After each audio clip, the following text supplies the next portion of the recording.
Hey, it's Gina with WTI, and nothing can ruin a wonderful day at the beach faster than getting a sunburn or having it be too windy.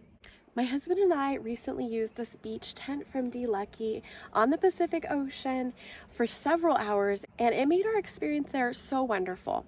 One of the things about this design that I really like is how airy it is. So you can basically get 360 degrees worth of air through this, but still have that shade. I love that there's an awning that comes off the front, and check this out, the back goes down too, so you have so much room. I got the one that fits 4 to 6 people. My husband and I like to stretch out quite a lot and take up a lot of room, so we actually got this just for ourselves and we love it.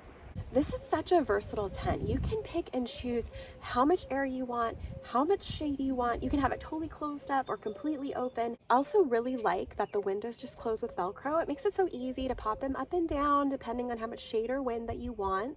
As a tip for making sure that your stakes don't immediately pull up if you're in any kind of wind is to just dig down into the sand until you get to wet sand, put your stakes in there, and then cover it over.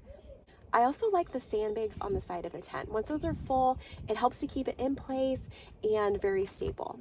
We could not be happier with this tent. We think you're gonna love it as much as we do, and that's our point of view.